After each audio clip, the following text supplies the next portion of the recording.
Selamat akhir pekan, sahabat Misar TV, Top 5 edisi 24 Juli 2021, kami hadirkan berita terhangat dari daerah hingga mancanegara.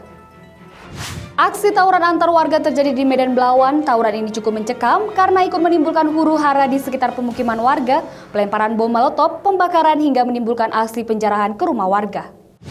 Rabu dini hari menjadi hari yang mencekam di kawasan Medan Belawan, tepatnya di Titik Kembar. Tawuran antar warga yang dipicu oleh persoalan dendam lama membuat kawasan pemukiman warga ikut terkena imbasnya.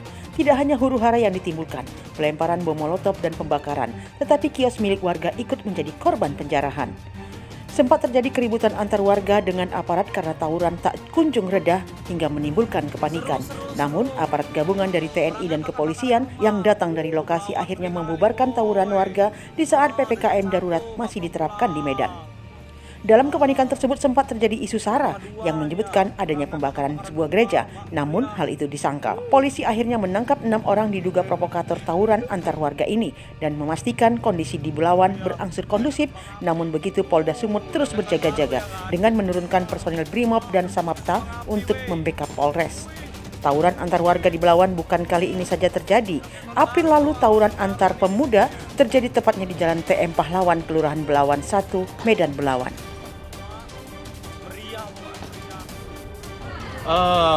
Berita yang sebenarnya ini harus diluruskan ya, karena banyak pendapat dan anggapan-anggapan di luar gereja yang sekarang sedang ada di sini katanya dibakar. Yang ada tawuran massa, kita nggak tahu dari mana datangnya. Ya begitu besar jumlah massa itu dan masuk ke lorong ini, kemudian mereka melemparkan sesuatu, ternyata bom molotov, dan bom molotov itu salah satunya terlempar ke pintu gereja. Jadi dan setelah itu yang ada petugas penjaga gereja kita di sini langsung memadamkan karena memang langsung ketahuan. Dan saya bersyukur kepada juga masyarakat yang ada di lingkungan gereja ini, mereka langsung mengawal gereja ini karena memang ada isu saat itu, sempat ada isu yang seperti yang dipikirkan orang-orang sekarang ini. Ternyata memang itu bukan isu sara, bukan. Itu hanya chaos yang diciptakan. Ternyata tujuannya kita lihat fakta, ternyata perampokan-perampokan yang terjadi di masyarakat yang di luar sana, yang di depan. Jadi itu yang terjadi sebenarnya, supaya tidak ada yang mengambil panggung yang salah dalam peristiwa ini. Saya mau clearkan, dan kepada pendeta-pendeta juga saya sudah clearkan ini, dan mereka sudah mengerti. Memang ini tidak ada murni kriminal, tidak ada sara, menurut saya ya. Belawan sekarang situasinya sangat kondusif,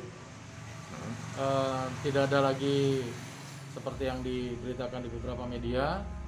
Kemudian Kapolres, Babin Kaptipmas, Babinsa dengan teman-teman TNI yang ada di sana juga sudah mengumpulkan tokoh-tokoh masyarakat, kemudian dimediasi, dan alhamdulillah situasinya cukup membaik. Aktivitas masyarakat berjalan sebagaimana biasanya. Kemudian Brimob, Sabara, teman-teman TNI juga mengaktifkan patroli yang ada di sana. Yang gereja itu nggak benar ya Pak ya? Nggak benar. Jadi ya? Tidak ada itu yang namanya isu sara kemudian gereja dibakar, itu tidak ada. Hoax. Siapa? Selama sepekan terakhir terjadi kekosongan vaksin di berbagai wilayah Indonesia termasuk Sumatera Utara. Kondisi ini mengakibatkan penundaan jadwal vaksinasi pertama dan kedua. Padahal jadwal vaksinasi kedua ini memiliki jadwal tertentu. Sejumlah wilayah di Indonesia mengalami kekosongan vaksin. Laporan stok vaksin menipis atau bahkan habis disampaikan sejumlah kepala daerah di berbagai provinsi, antara lain Sumatera Utara, Sulawesi Tenggara, Sumatera Barat, NTB, dan NTT, juga daerah Bandung. Beberapa daerah bahkan sudah menghentikan vaksinasi karena stok vaksin habis dan belum dikirimkan lagi oleh pemerintah pusat. Vaksin pertama yang seharusnya sudah dijadwalkan untuk diberikan kepada masyarakat akhirnya ditunda. Bahkan jadwal vaksinasi kedua yang memiliki jangka waktu pemberian vaksin pun batal dilakukan. Kekosongan vaksin COVID-19 ini menurut juri bicara vaksinasi untuk Kementerian Kesehatan, Dr. Siti Nadia Tarmizi, hal ini terjadi karena masalah distribusi. Saat ini distribusi vaksin masih diutamakan bagi wilayah dengan angka kasus COVID-19 tertinggi seperti Pulau Jawa dan Bali. Desakan pengadaan vaksin juga diminta oleh Ketua DPR Puan Maharani. Ia meminta pemerintah terus berupaya dengan segala cara untuk mendatangkan vaksin, sehingga tidak ada lagi laporan dari daerah bahwa vaksin habis sehingga vaksinasi terhenti. Data pasien terkonfirmasi COVID-19 dan yang meninggal dunia di Kota Pematang Siantar dan Kabupaten Simalungun mengalami peningkatan yang signifikan. Bahkan terjadi penambahan kecamatan zona merah. Seperti apakah pengetatan yang dilakukan? Pemerintah Kota Pematang Siantar akhirnya melakukan pengetatan untuk membatasi kerumunan masyarakat, mengingat jumlah pasien yang terkonfirmasi COVID-19 dan meninggal mengalami peningkatan yang signifikan. Sekretaris Satgas Penanganan COVID-19 Kota Pematang Siantar Daniel H. Siregar menegaskan, berlaku mulai tanggal 21 Juli sampai 3 Agustus 2021, kegiatan pesta dan kegiatan lain yang berpotensi menimbulkan keramaian ditiadakan. Data terakhir menunjukkan jumlah pasien terpapar COVID-19 di Kota Pematang Siantar sebanyak 647 orang dan yang meninggal sebanyak 111.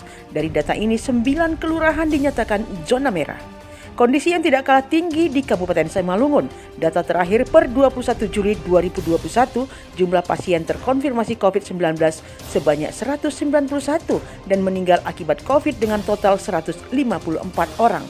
Kondisi ini menyebabkan terdapat 5 kecamatan di Simalungun masuk zona merah COVID-19.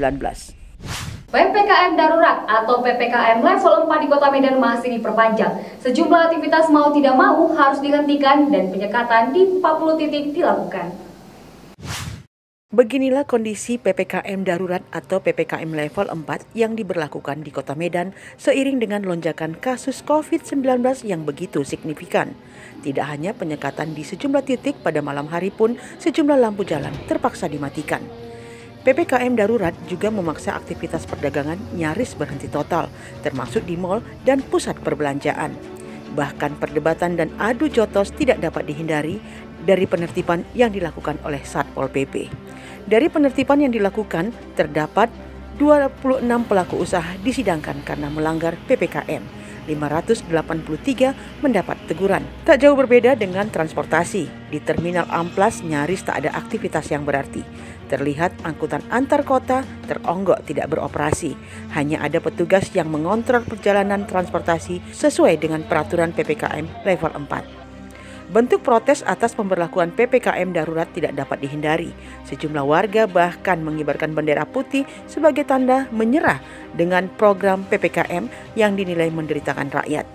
Unjuk rasa menolak diberlakukannya PPKM terus dikumandangkan.